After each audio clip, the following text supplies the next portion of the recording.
వేదవతి కుటుంబ సభ్యులు శ్రీకర్ని తీసుకొని ఇంటికి వస్తారు. అవని, అక్షయ వాళ్ళ ఇంటి గేటు దగ్గర ఉండి శ్రీకర్ని చూస్తూ ఉంటారు. శ్రీకర్ ఇంట్లోకి వెళ్ళబోతూ అవని, అక్షయల వైపు చూస్తూ ఉంటాడు.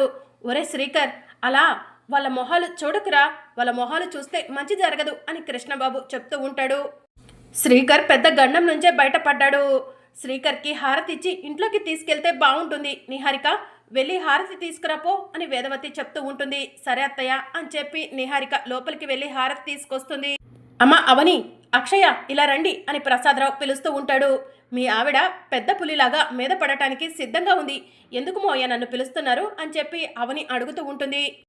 చెప్తాను రామ్మా అని ప్రసాదరావు అంటూ ఉంటే, లేదు మోయ ఎందుకో చెప్పండి అని అవని అడుగుతూ ఉంటుంది. వేద, శ్రీకర్ ప్రాణాపాయం నుంచి బయటపడ్డాడంటే దానికి కారణం అవని అని ప్రసాదరావు చెప్తూ ఉంటాడు. ఇక చాలు ఆపండి, మీరేం చెప్పదలుచుకున్నారో నాకు అర్థమైంది అని వేదవతి అంటుంది. అమ్మా నాకు అర్థం కాలేదు అని కృష్ణబాబు అంటూ ఉంటాడు. నాకైతే బాగా అర్థమైంది. శ్రీకర్ ప్రాణగండం నుంచి బయటపడటానికి కారణం అవని, అక్షయలు కాబట్టి మామయ్య గారు అవని, అక్షయల చేతుల మీద శ్రీకర్కి హారతిప్పించాలనుకుంటున్నారు అని చెప్పి పెద్దిరాజు చెప్తూ ఉంటాడు. నాకు ఇష్టం లేదని చెప్పాను కదండి, అయినా వాళ్ళకు నా కొడుకుకి హారతి ఇచ్చే హక్కు అధికారం లేదు అని చెప్పి వేదవతి అంటూ ఉంటుంది. మరి ఈ నిహారిక్కుందా?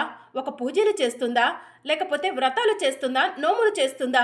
ఏం చేస్తుందని ఈ నిహారిక్కు హక్కు ఉంది, అవనికి హక్కు లేదు వేద అని ప్రసాదరావు అంటూ ఉంటాడు. మోయ, నన్నెందుకు మధ్యలో ఈ విషయంలో తీసుకొస్తున్నారు అని నిహారిక అడుగుతూ ఉంటుంది. అవునానా, మీరు మాట్లాడుతుందేం బాలేదు అని కృష్ణబాబు అంటూ ఉంటాడు. ఆ మాటకొస్తే వేద, నీకు కూడా ఎలాంటి హక్కు లేదు అని ప్రసాదరావు అంటూ ఉంటాడు. నానా, కోడల్ని భార్యని అవమానిస్తున్నారు, మూల్యం చెల్లించాల్సి ఉంటుంది అని కృష్ణబాబు అంటూ ఉంటాడు. రే కృష్ణ, ఏంటి నా పైన ఏమైనా కేసు పెడతావా? పెట్టుకోరా, నేను ఆ ఇంట్లో నుంచి బయటకు వచ్చినప్పుడే అన్నిటికీ తెగించేశాను అని చెప్పి ప్రసాదరావు చెప్తూ ఉంటాడు. అమ్మ అవని, నీకు అక్షయ్కు మాత్రమే శ్రీకర్కి హారతిచ్చే హక్కు ఉంది. దీన్ని ఎవరు కాదనడానికి వీల్లేదు. ఎవరైనా అడ్డుపడ్డారో దాని పర్యవసానం వేరేలా ఉంటుంది. రండమ్మా అని ప్రసాదరావు పిలుస్తూ ఉంటాడు. అమ్మ, మనకి గౌరవం దక్కుతున్నప్పుడు మనం వద్దనుకోవటం మంచిది కాదు, పదమ్మా వెళ్దాం అని అక్షయ్ చెప్తూ ఉంటుంది. అవని, అక్షయ్ ఇద్దరు కలిసి శ్రీకర్కి హారతి ఇవ్వటానికి వస్తూ ఉంటారు. ఇక అవని, అక్షయ ఇద్దరు కూడా శ్రీకర్కి హారతి ఇస్తారు. నిండు నూరెళ్ళు సంతోషంగా నువ్వు ఉండాలి బావా అని చెప్పి అవని చెప్తూ ఉంటుంది. నానా, ఈ ప్రాణం నీది, నువ్వు ఇచ్చిన ప్రాణం నానా నాది. నువ్వు అవునన్నా కాదన్నా నేను నీ కూతుర్ని నానా. నీ కోసం ఈ ప్రాణం ఇవ్వటానికి కూడా వెనకడను నానా.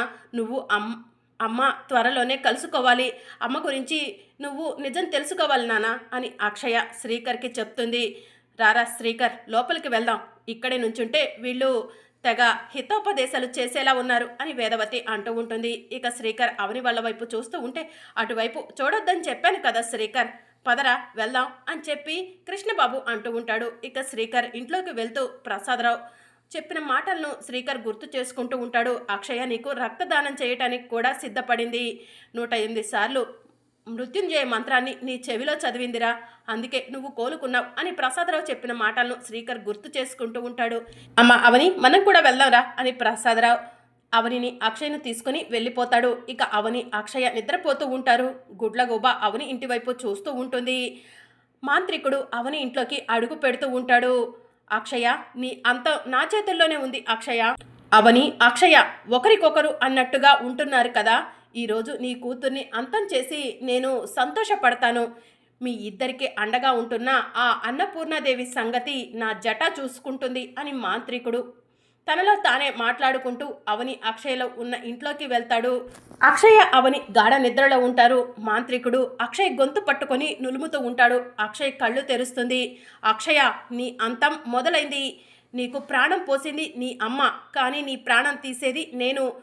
గాఢ నిద్రలో ఉన్న నీ అమ్మకు నీ గొంతు వినిపించకుండా నిన్ను చంపేస్తాను అని మాంత్రికుడు అక్షయ్ గొంతు పట్టుకొని నులుముతూ ఉంటాడు. అక్షయ్ మాంత్రికుడిని పక్కకు నెట్టేస్తుంది. దాంతో మాంత్రికుడు చెయ్యి తగిలి ఫ్లవర్ వాసు కింద పడిపోతుంది. గాఢ నిద్రలో ఉన్న అవని లేచి కూర్చుంటుంది. మాంత్రికుడిని చూసి షాక్ అవుతుంది. అమ్మ అక్షయ రామ్మా అని చెప్పి అక్షయ్ను దగ్గరకు తీసుకొని హగ్ చేసుకుంటుంది. రేయ్, ఏంట్రా నా కూతుర్ని చంపడానికి వచ్చావా అని చెప్పి అవని అడుగుతూ ఉంటుంది. ఏయ్ అవని, మర్యాదగా అడ్డు తప్పుకో, నీ కూతురు చావు నా చేతుల్లోనే రాసి పెట్టుంది. దానికి ప్రాణం పోసింది నువ్వైనా దాని ప్రాణం తీసేది నేనే. ఈరోజు నీ కూతురు చావుని ఎవరు ఆపలేవరు. ఆ అన్నపూర్ణాదేవి వచ్చి అడ్డుకున్నా సరే ఈరోజు నీ కూతురు చావు తథ్యం. నీ అన్నపూర్ణాదేవిని అడ్డుకోవడానికి నా జట సిద్ధంగా ఉన్నాడు అని మాంత్రికుడు చెప్తూ ఉంటాడు.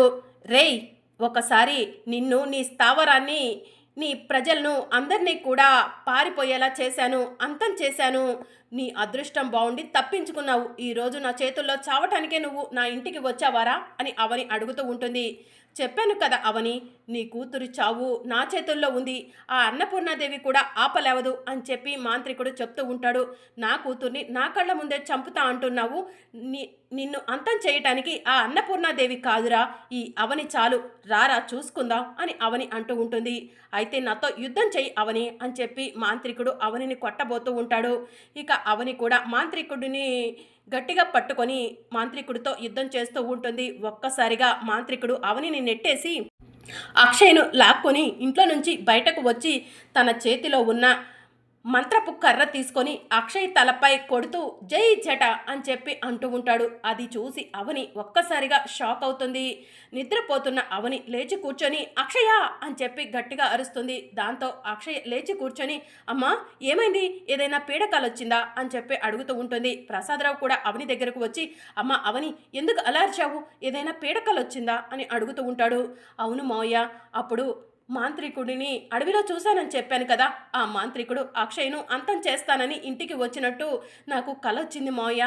అక్షయ్ను అంతం చేసినట్టు కలగన్నాను మోయ. నాకు చాలా భయంగా ఉంది అని చెప్పి అవని ఏడుస్తూ ఉంటుంది.